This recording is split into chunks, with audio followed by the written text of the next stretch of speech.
And the Immortals once again as the blue team starting to the south. And not surprisingly, once again, triple MX-50s coming from the Immortals, Hades, Never Best, and Savange, each rolling out with their favorite tank, and of course, then you've got Iron Buzz and Unreal Rogue with a KV-5. So there you go on the other side, yeah, like you mentioned, it's pretty much the same, except that they choose dual ISVs. Yeah, so I mean, what that is telling me from the Immortals is that because they have the KV-5, they're most likely going to go for some sort of pushing maneuver, and it's most likely to be inside the city. They're already moving here. They're kind of posting up. They might not just go for the rush. They're not going to maybe not go for this push immediately. However, I have a feeling that eventually, if the situation arises, they're going to go for it. 789 with both 50s 100 towards the base. Two of them at least, so just able to crack shots down the railroad. Unfortunately for them, yeah, they're not going to get any shot whatsoever down that way because there are no Immortal tanks out that way. But I'm liking their spread. They got to be very careful not to be spread too thin because they might get one of them might get trapped within the inner city. Especially that tank way over to the west.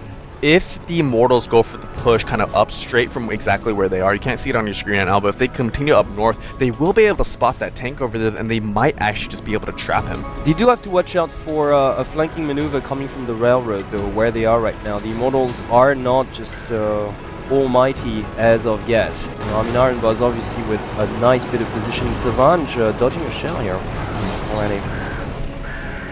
Yeah, the Immortals slowly creeping up here. Yeah, they're a little too clustered at this point. I think they should at least have 150-100 just a little closer towards the railroad. Yeah. Prevent any flanking maneuver from that front. Yeah, most definitely so. And I think what they're really just kind of not hesitating, but taking this situation very carefully, very precariously, because they still don't know where the majority of the 789 members are. I mean, for all they know, they could be right up there to the north of them, or they could be over there to the east. So they still don't know exactly where they are, and that's why they're really kind of slowly pushing up here. They have actually made it up to this center part of the map here, over here to the west. I'm liking the fact that Never Best and Hades are just taking a cover at the eastern front. I'm actually liking that. Savange is following Iron Buzz, so that's pretty well done as well.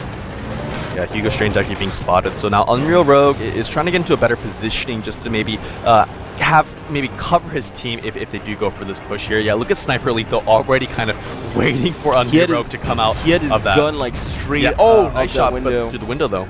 Yeah. Yeah, Unreal Rogue. Although if I were Sniper Elite, I wouldn't go one-on-one like with Unreal. Yeah, probably not. Oh my God, another shot being landed by Unreal Rogue. Yeah, it's just that hide-and-seek game, like through those two windows, eh?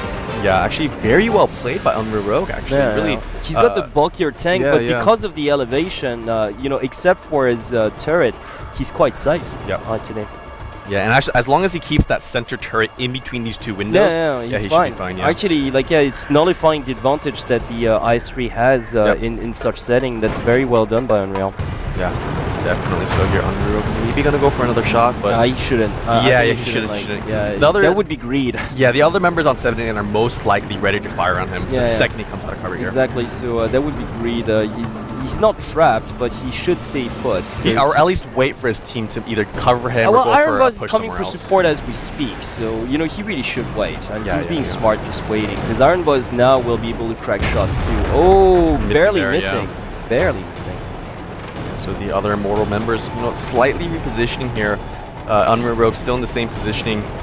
KU now being spotted. So the Immortals are slowly getting more information, and as they are, they're really kind of repositioning, just kind of slowly creeping up, getting that net kind of formed around the 789 side, and eventually they're going to accomplish that.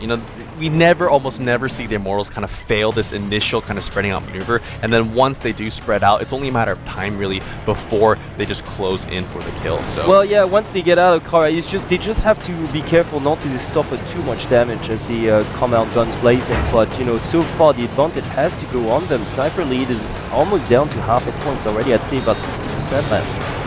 Yeah, definitely so. Yeah, Sniper. So as long as Unreal Rogue doesn't take too much damage early on, he should be fine. It should be fine. But then again, like Unreal Rogue can absolutely not afford to come out of cover. Yep. He would get just absolutely cut in half from where he is. Yeah, so, I mean the two MX-50s by the railway they're are just gonna like waiting for him, immediately. they're begging him to even like just peek his nose out. No, they're just gonna completely unleash there. Yeah, they just he would go down in just a couple of seconds. Even with that KV5, it's just no way he can outstand. Two T1s actually on the Immortal side moving up here the railway. I really like this maneuver coming out from these guys. Why send both of them though? But the thing, I think it's slightly partially due to vision, and then another thing is though, if they want to go for the base capture, they're both right there to go for it. And the thing is, if 789 want to go for this eastern side and send their T1s over there, the two T1s versus the single one will actually guarantee them that they win that small skirmish. Unreal took another shot. Yep. He's down 2,000 now. Okay, you kind of repositioning here. Base capture now starting for the Immortal team. Yeah, but delayed. It's too early. The second one's yeah, going to go down too. Yeah, I think that was just a little bit too early there. They should have waited for all the Muppers to just go in at the same time here. That's oh, Savange. Complete waste of T1s. Oh, Savange with a nice shot again onto Jeff here. He is going to start taking damage though. Yeah, he's a little alone here. They got to charge. They got to charge right now.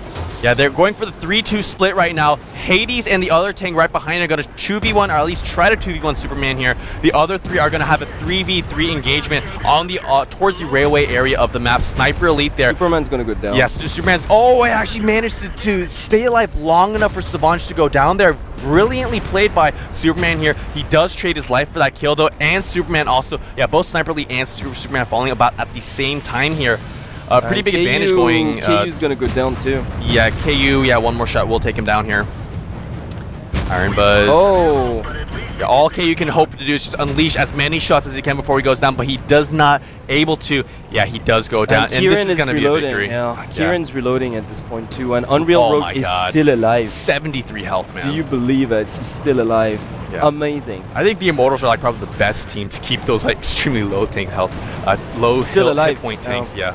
Alive. They excel at trading damage. They really do. They really do. Even in the heat of battle, not panicking, you can see that micro just coming out from them. Always trying to just back up the weakest tank out there. Very well done. Yeah, definitely. Yeah, Hades here trying to get this killing blow onto Jujutsu. Yes, he will. One more shot. Yeah, there he goes. And only two tanks now remaining on the 789 side. Yeah, a little bit of caution is needed because they're facing 250s 100 and Unreal Rogue is pretty much dead. Yeah. But the thing is it's just Hades like down shot too. And the thing is, once those two tanks reload, they can still like inflict plenty of Kieran damage. taking so much damage. Oh, look at that. Yeah, honestly, the positioning from Immortals, look at that. They pulled back both Unreal Rogue and Hades down there because they were extremely low. Both Hades and Unreal Rogue were down to one shot away from dying. Yeah, and so keeping them 100% alive. Yeah, and while Never Best was dodging shells, pretty much that IS-3 finishing off that one of those 50-100 is just not releasing a single. Honestly, advantage. it's pretty much like hunting. It's like you send something out for a bite, and then the guy with the big gun just waits in hiding and just takes care of the game. It reminds me of just hunting parties I used to go to back in France as a kid, pretty much. That's how you trap like boars, for instance. But kind of force them to come out and exactly like eat or like food or steak or something. Well, that's sort of like, or no, you always have like when you use dogs or distraction. When you use dogs, that's how you pretty much do it. Like you corner them up, you just keep them under pressure, and then once they feel cornered, they charge, and then the dog like scrambles away, and while the hunters take care of the boar with shotguns from afar. I mean, that's it was reminded of that as I saw the Immortals play, and that's a brilliant victory. Yeah.